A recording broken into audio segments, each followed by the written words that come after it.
बच्चों नमस्कार। आज हम ये समझेंगे कि जो हमने अभी पिछले लेक्चर में कोडेड इनइक्वलिटी के बारे में पढ़ा था और कंपैरिजन के बारे में भी पढ़ा था कि उसके क्वेश्चन किस तरीके से हम हल करते हैं।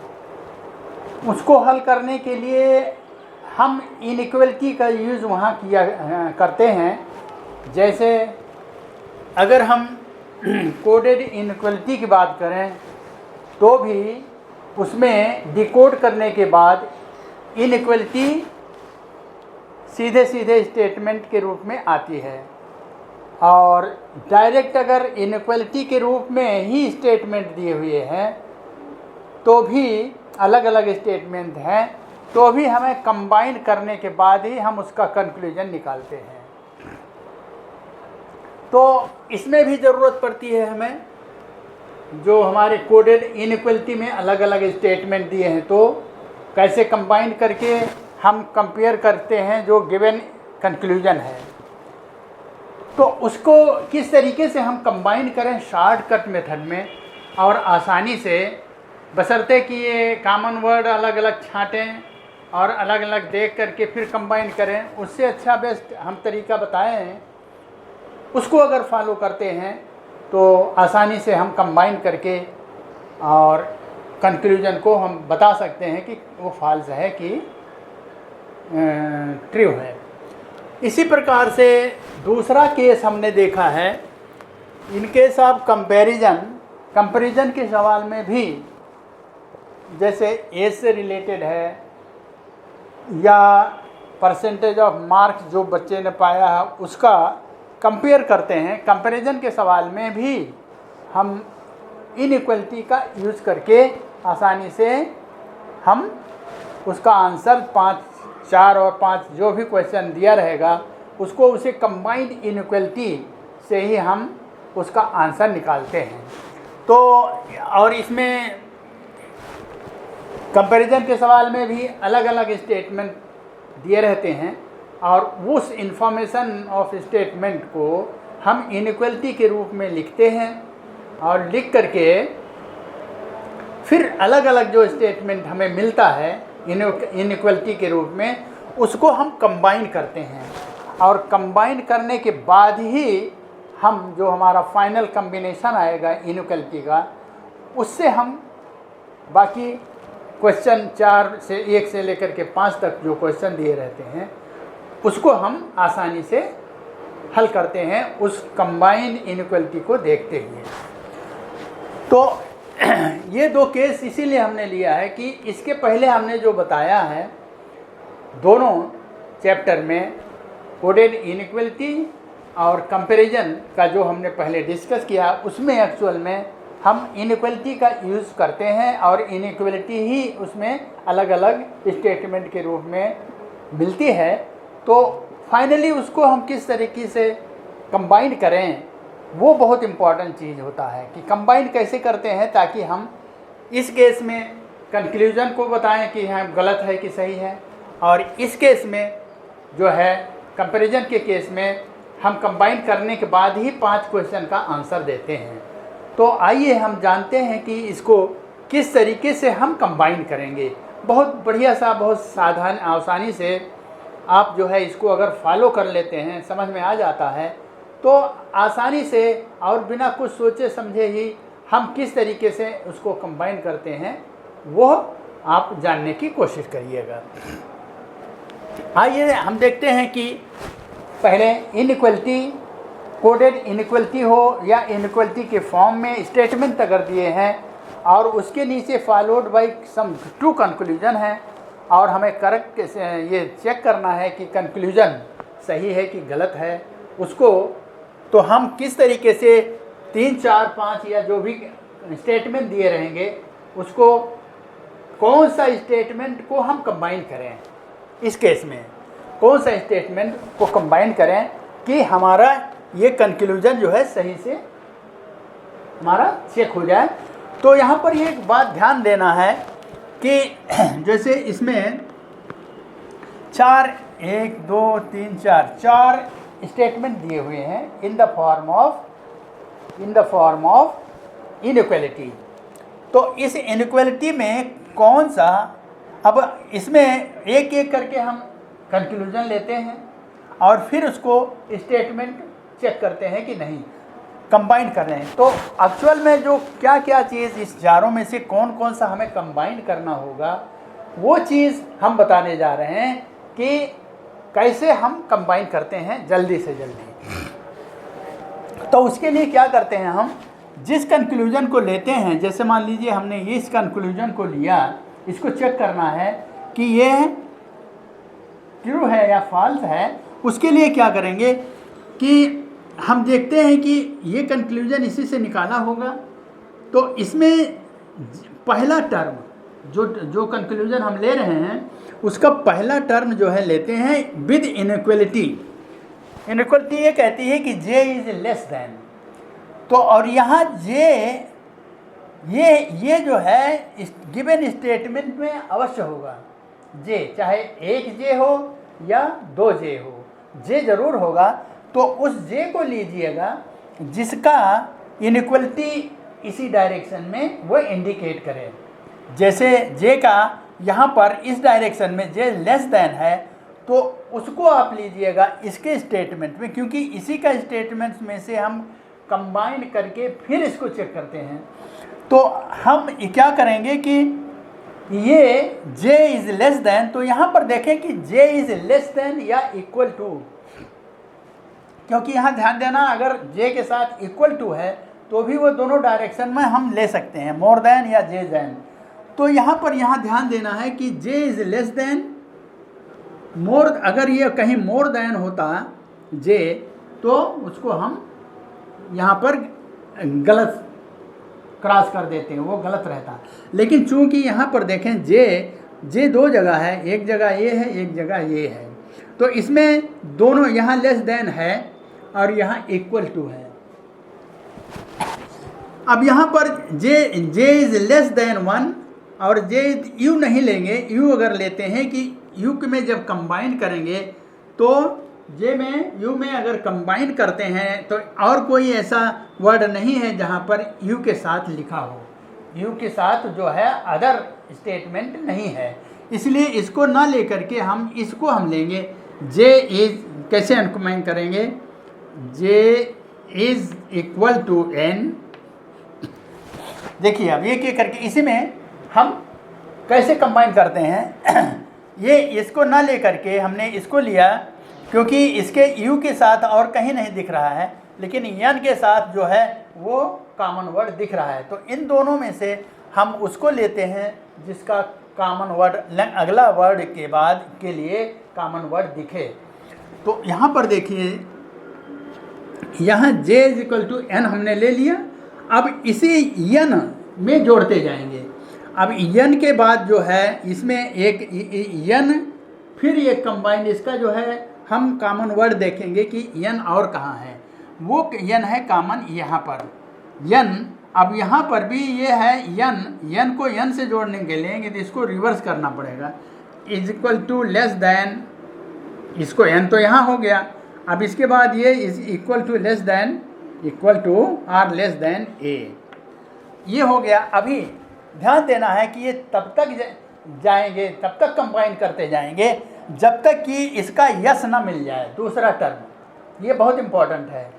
अब देखिए इसको हम जे तो पहला टर्म मिल गया, इसके बाद इसमें हमने कंबाइन करते गए और अभी यस नहीं मिला हमारा। नेक्स्ट देखते हैं कि ए, अब ए का कॉमन है, कोई कॉमन वर्ड और है इसमें? यस, यहाँ पर है ए इज़ लेस देन। तो इसको हम यहाँ कॉमन वर्ड हो गया तो कॉमन कंबाइन हो जाता है और वो चिन्ह इस तरह से लग जाएगा लेस देन एस। तो हमने देखा कि ये जो है ये कंबाइन हो गया। यहाँ पर अब देखिए इसी से कंक्लूजन, यह देखिए यहाँ शुरू में जे है और लास्ट में यस है और कंबाइन भी हो गया है। तो ये हमारा फाइनल हो गया ये कॉम्बिनेशन। अब इससे हम चेक कर सकते हैं एक्चुअल में कि ये j इज़ लेस देन 1 है कि नहीं है, क्योंकि इसके बीच में इक्वल है और इक्वल है और लेस देन है, तो फाइनली जब इसको हम डिलीट करेंगे तो j इज़ लेस देन 1 आएगा। तो इस तरह से हमारा ये चेक हो जाता है कि हमारा जो है j is less than 1 is true. इसी तरीके से अब इसको देखिए, इसमें अगर हम देखें, ध्यान देना कि ये जो है, अब यहाँ पर u देखेंगे, हम u से स्टार्ट करेंगे, देखेंगे कि यहाँ पर कहीं वर्ड है इसका u अकेला है कि 2 है, चाहे तो, लेकिन डायरेक्शन इसका इसी तरीके से हो, u इज़ मोर देन होना चाहिए। तो यहाँ पर अगर हम देखते हैं कि u यहाँ पर है, यहाँ पर u मिल रहा है और u is more then j है, तो इसको अब इसमें u is more then j, अब u तो मिल गया, अब दूसरा हमें लास्ट में n मिलना ज़रूरी है, तब तक हम कंबाइन करते जाएंगे।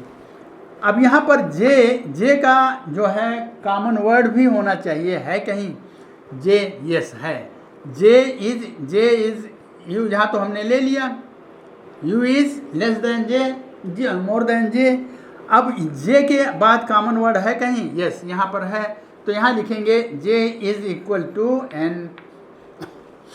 अब n, अभी ये n आ गया, ये यहाँ n मिल गया, यहाँ ये मिल गया और u यहाँ मिल गया, इसलिए ये कंबाइन हो गया। अगर ये कंबाइन हो गया, कंबाइन रिक्वायर्ड कम्बिनेशन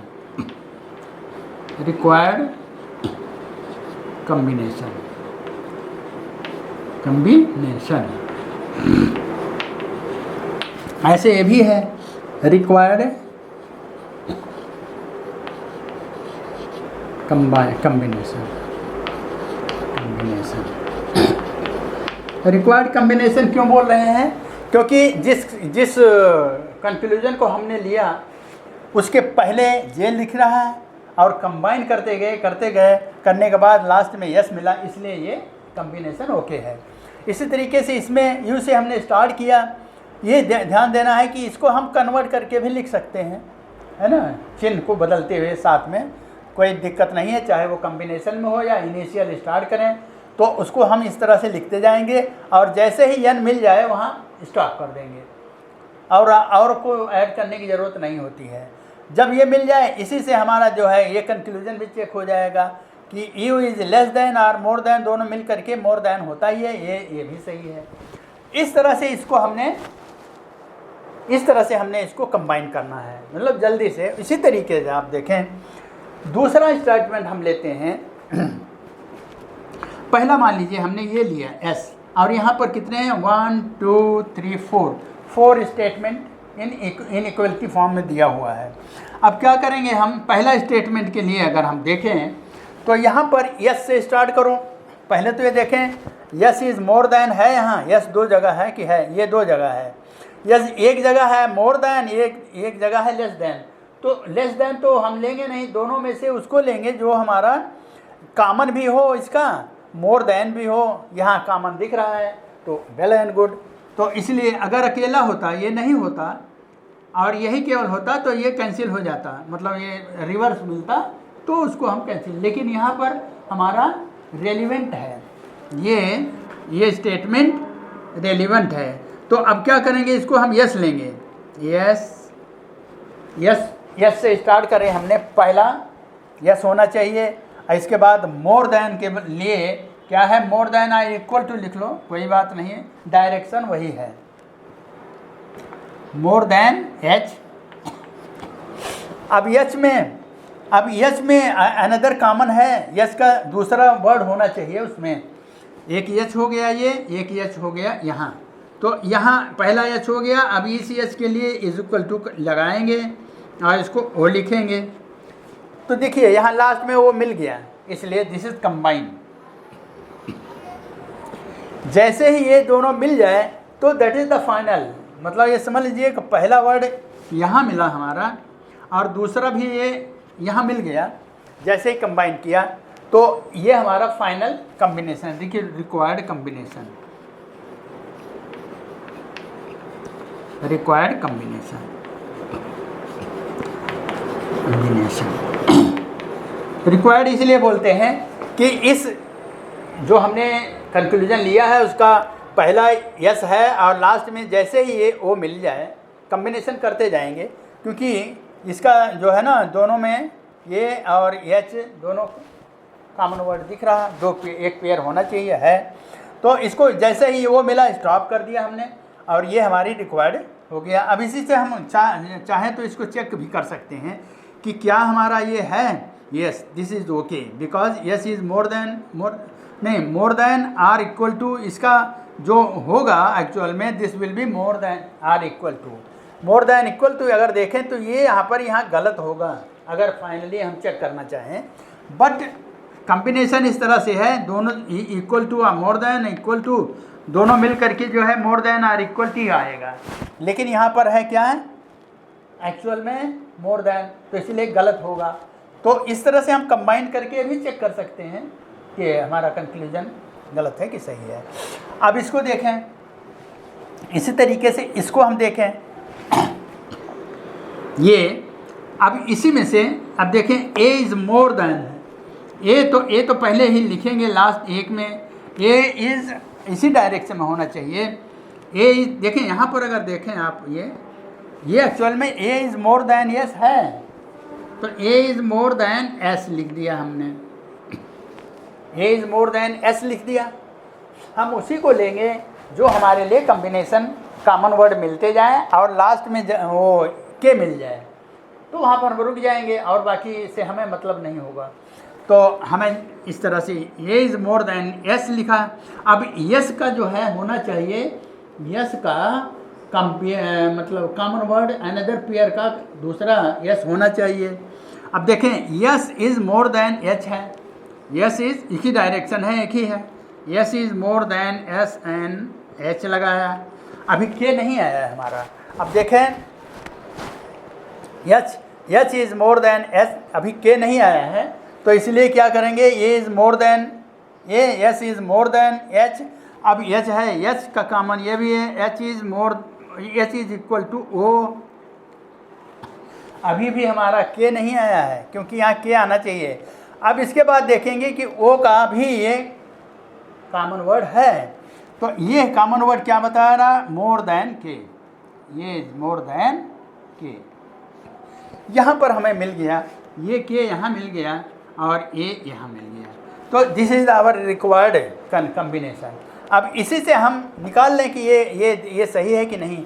अब देखिए यहाँ एक मोर देन है और ये मोर देन इक्वल टू है, दोनों मिलके मोर देन होता है, और मोर देन और इक्वल टू मिल करके जो है वो होता है हमारा मोर देन, तो this conclusion is also correct. इस तरीके से आप कितना भी नॉर्मली 4 स्टेटमेंट दिए रहते हैं और उसमें एग्ज़ाम में पूछा जाता है, चाहे वो इनइक्वलिटी का हो, डायरेक्टली इनइक्वलिटी के फॉर्म में दिया हो, या फिर वो कोडेड इनइक्वलिटी से जब हम डिकोड करते हैं तब भी इसी तरीके से मिलता है।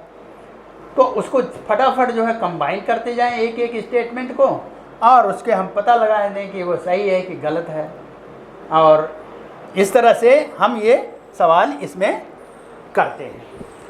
अब आइए इन केस ऑफ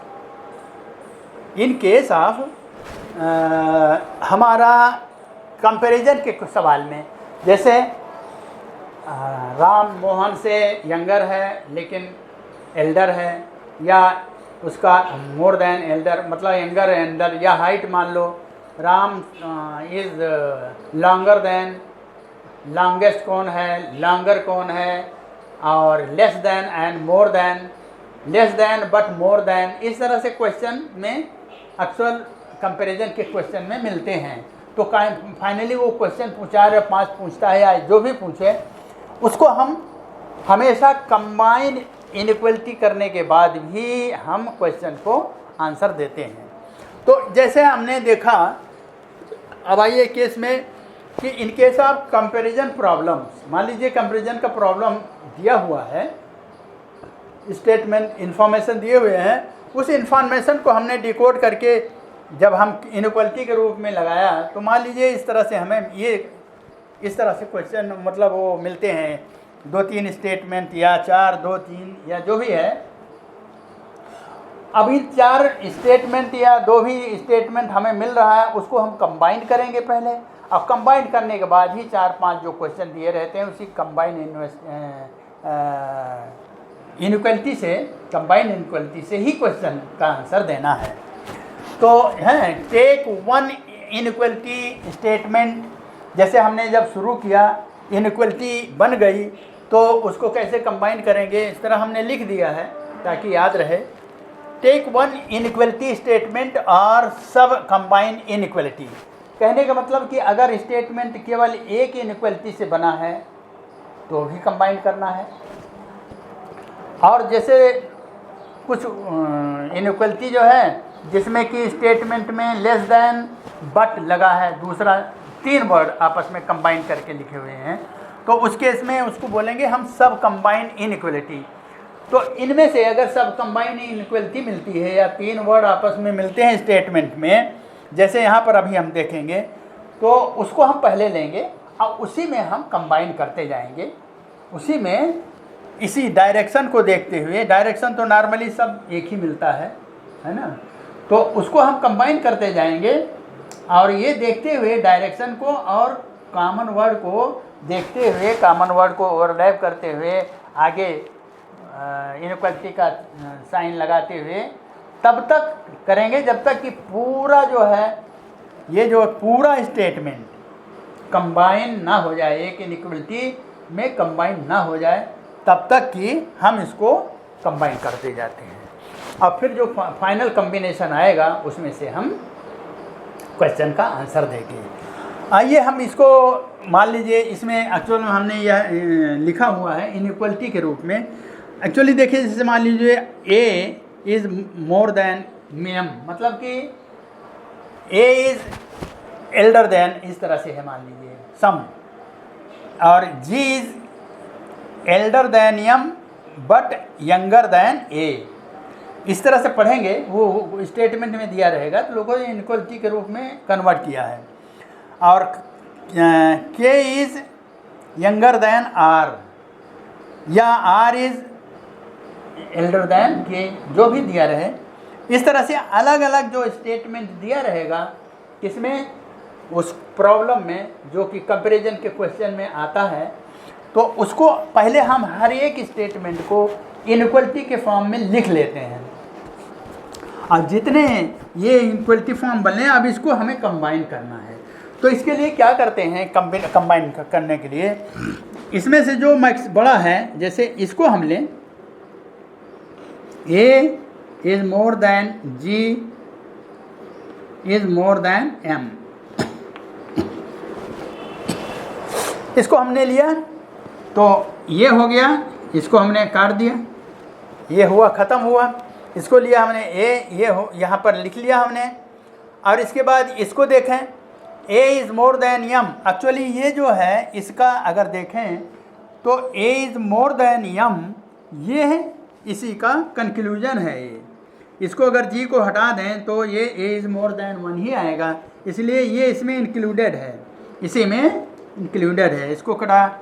अब आर इज़ मोर देन के, या अब आर और के कहीं नहीं है, इसको अभी उसको लेंगे जिसमें यम या ए हो। यम कहाँ है, यम यहाँ है, तो इसको हम लेंगे यम इज़ मोर देन के, और आर इज़, तो यहाँ पर हम ले सकते हैं ये जो कंबाइन वाला है उसको पहले लेते हैं कि M is more than R is more than K. अब यहाँ पर देखें, इसको हम देखें, यम इज़ मोर देन के, यम इज़ मोर देन इसका रिजल्टेंट है ये, इसलिए ये भी हो गया और ये भी हो गया, और आर इज़ मोर देन के, आर इज़ मोर देन के यहाँ तो लगा ही है, दिखा ही है, इसीलिए ये, इसको हमने सबको कंबाइन किया। कंबाइन करने के बाद ये जो है कंबाइंड इनइक्वलिटी हमें मिल गई। इसको कंबाइंड इनइक्वलिटी मिल जाने के बाद इसी से 5 क्वेश्चन जो दिए रहते हैं उसको हम आंसर देते हैं। एक तो ये हुआ।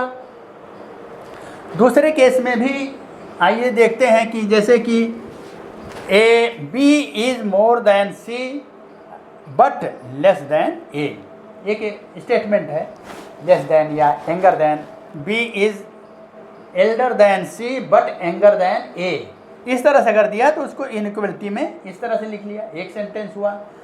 दूसरा सेंटेंस है कि सी, ये सी इज लेस देन पी और सी इज यंगर देन पी, या पी इज यंगर देन और ये ओल्डर देन हो जाएगा। तो यहाँ से देखें, यहाँ पे जो दिया है इसमें, उसमें दिया है स्टेटमेंट में, वो दिया रहेगा C is less than, younger than या लेस देन पी। और तीसरा जो स्टेटमेंट होगा उसमें वो देखें C is more than Q. तो ये इसको हमने लिखने के बाद हम क्या करेंगे, इसको कंबाइन करेंगे। अब कंबाइन करने के लिए ये इसको पहले लेंगे क्योंकि सबसे बड़ा है, A is more then B is more then C। अब देखिए C is less then P, C is less then P and C is more then Q। तो यहाँ पर हम यहाँ तक भी ला सकते हैं कि C is more then Q, यहाँ Q यहाँ लगा सकते हैं आप, क्योंकि अब बचा क्या यहाँ पर इस केस में हम वो देखना है कि सारे जो स्टेटमेंट हैं वो कंबाइन हो जाना चाहिए। तो ये हो गया, हाँ ये भी हो गया। अब बचा ये बचा, तो यहाँ C is less then P, C is less then P है। तो अब चूँकि यहाँ पर कोई एंड में कोई चीज़ नहीं दिया है कि कौन सा हाईएस्ट है या यंगेस्ट है, तो यहाँ C तो यहाँ मिल गया है, अगर देखें तो यहाँ पर C है लेकिन C इज़ लेस देन, तो C इज़ लेस देन यहाँ दिख रहा है, तो P इधर की तरफ जाएगा। अगर उसको हम देख लें इस तरह से, तो P इज़ मोर देन, या तो सॉरी यहाँ P इज़ मोर देन या C इज़ लेस देन। तो यहाँ लेस देन लगा हुआ है, तो ये P की वैल्यू यहाँ आएगी। यहाँ पर लास्ट में लिखना होगा, क्योंकि P और किसी से कनेक्टेड नहीं, C तो कनेक्टेड है, तो यहाँ पर लिखेंगे इसी डायरेक्शन में यहाँ P। तो P is more then A, more than B, more than C and more then Q। तो ये जो है इसका कंबाइन हुआ हमारा, क्योंकि यहाँ पर ये तो डायरेक्ट इससे मिल ही रहा है, सब डायरेक्ट मिल रहा है। लेकिन यहाँ पर क्या है, एक वर्ड नहीं मिल रहा है P में, इसमें C तो मिल रहा है यहाँ, लेकिन C is less than P, C is less than, यहाँ लेस देन है, तो लेस देन जब करेंगे तो P इधर आएगा। अब P कहाँ आएगा, यहाँ पर एंड में रख दो, क्योंकि एंड में वो कोई चीज़ दिया नहीं है कि ये सबसे बड़ा हो या सबसे छोटा, कुछ नहीं मेंशन है। तो आप यहाँ पर ले आइएगा P को। तो अगर वैसे भी देखें कि अगर इसका कंक्लूजन निकालोगे तो P is more then C आएगा, P is more then C आएगा, इसलिए ये कम्बिनेशन सही है। अब जो नेक्स्ट क्वेश्चन होगा, जो क्वेश्चन 5 तो दिए रहेंगे, इसी इनइक्वलिटी से क्वेश्चन दें। Now give answer to question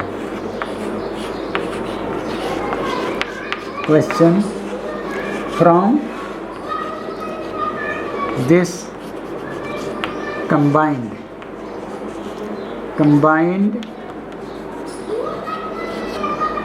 inequality।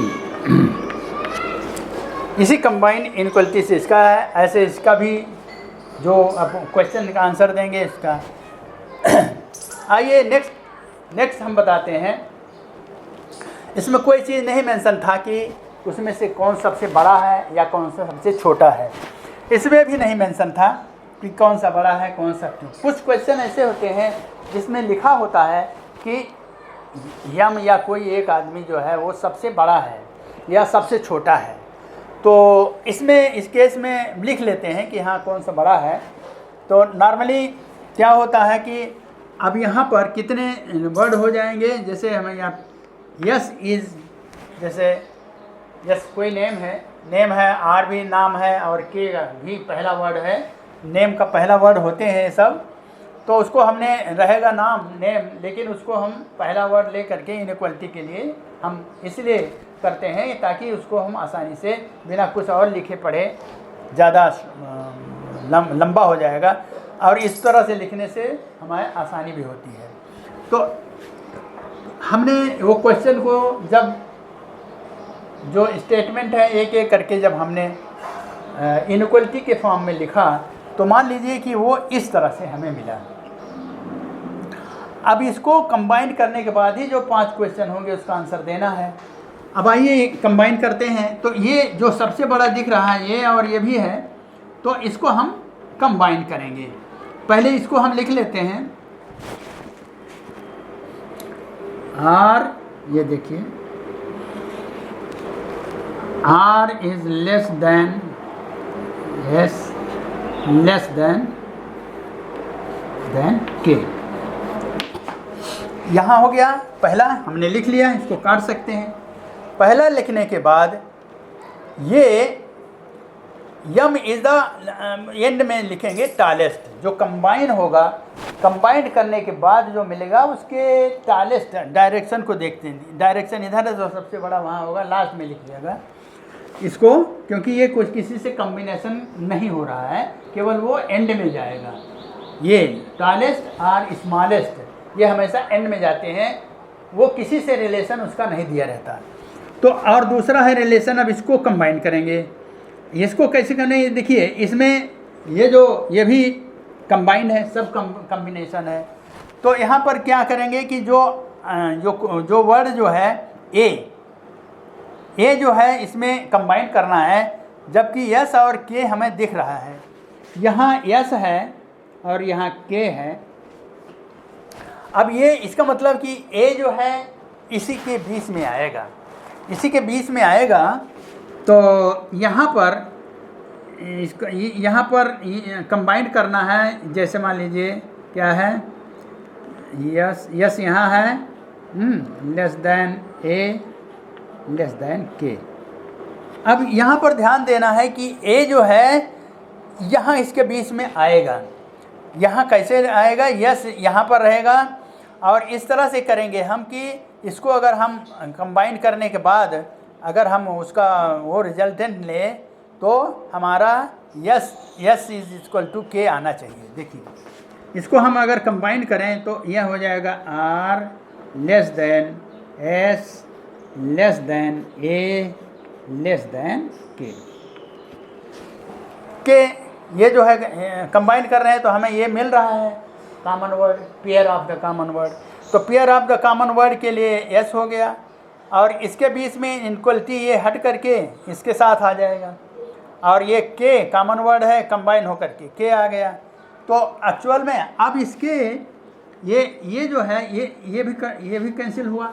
अब इसको हमें भरना है, यम इज टॉलेस्ट। अब ये कहाँ जाएगा, टॉलेस्ट, सबसे टॉलेस्ट यहाँ होगा क्योंकि ये है ना यम, ये टॉलेस्ट यही हुआ ना, सबसे बड़ा यही हुआ एज पर इनइक्वलिटी को देखते हुए। ये अगर इंक्रीजिंग आर्डर में दिया हुआ है, डिक्रीजिंग में होता इस तरह से तो मुँह इसका जो है लेस ये ऐसे होता तो यहाँ यम होता, लेकिन ये डिक्रीजिंग ऑर्डर इंक्रीजिंग ऑर्डर में हमने लिखा है कि ये छोटा है, फिर ये बड़ा है, फिर ये बड़ा है, फिर ये बड़ा है, तो सबसे बड़ा यम होगा। तो इस तरह से ये जो है हमारी कंबाइंड इनइक्वलिटी हुई इस इन स्टेटमेंट को, सब इंक्लूड हो गया इसमें। तो ये जो है कंबाइंड इनइक्वलिटी मिल गई, कंबाइंड। अब जो है नेक्स्ट इसी कंबाइंड इनइक्वलिटी से 5 क्वेश्चन आसानी से दिया जा सकता है। तो ये चीज़ जो है हमेशा याद रखने वाली बात है, इसको थोड़ा सा ध्यान दीजिएगा कि जो हमने पहले पढ़ाया है वो में इसकी ज़रूरत पड़ेगी, इसलिए हमने ये नया वीडियो बना करके कि बच्चों के लिए, आप लोगों के लिए कोई दिक्कत ना हो, कम्बिनेशन में सोचने की ज़रूरत नहीं पड़ेगी, केवल यही सोचना है कि कैसे हम इस तरह से कंबाइन करेंगे। और आप इसको अगर हम थोड़ा सा एक्सरसाइज ले करके करेंगे तो आसानी से कोई दिक्कत नहीं होगा इसको चेक करने के लिए कि हमारा ये स्टेटमेंट कंक्लूजन कौन सही है कौन सा गलत है। और फिर इसमें से 5 क्वेश्चन आंसर आसानी से कंबाइन करने के बाद दिया जा सकता है। तो ये रहा हमारा how to combine inequality when statements are in the form of inequality as per information given in the question. तो इसको आप ध्यान दीजिएगा। और इसी से रिलेटेड अब ये अगर हमने समझ लिया तो इनइक्वलिटी से रिलेटेड जो क्वेश्चन है 2 वो आसानी से कर सकते हैं। और इसी के साथ हम इसको यहाँ बंद करते हैं, ख़त्म करते हैं लेक्चर।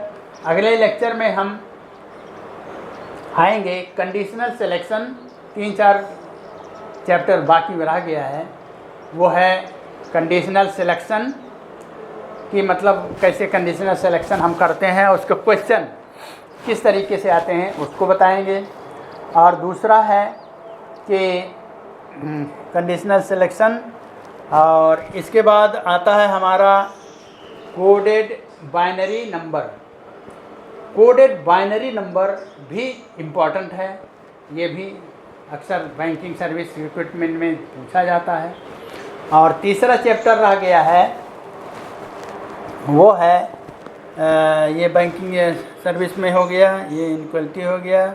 और तीसरा जो इम्पोर्टेंट है 5 क्वेश्चन उसके आते हैं, वो है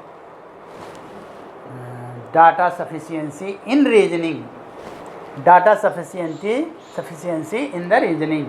ये 3 चैप्टर अगर हम लेक्चर में कैसे कैसे हल करते हैं और कैसे उसको हम यूज़ करेंगे, क्वेश्चन आता है तो किस तरीके से क्या हल करना है, क्या लिखना है, ये सब हम डिस्कस करेंगे नेक्स्ट लेक्चर में। तब तक के लिए हम आपसे विदा लेते हैं। और इसको आप लोग ध्यान से समझने की कोशिश करना, ये बहुत इम्पॉर्टेंट चीज़ है। और इस चैनल को भी साथ में सब्सक्राइब करिएगा। हाँ, तो इस तरह से हम आज ये स्टॉप करते हैं और इसको प्रैक्टिस में डालिएगा ताकि आपको कोई दिक्कत ना हो। अगर कोई दिक्कत होती भी है, नहीं समझ में आता है, तो कमेंट बॉक्स में अवश्य डालिएगा कि हमें क्या चीज़ नहीं समझ में आ रहा, तो उसको हम बताएंगे। धन्यवाद।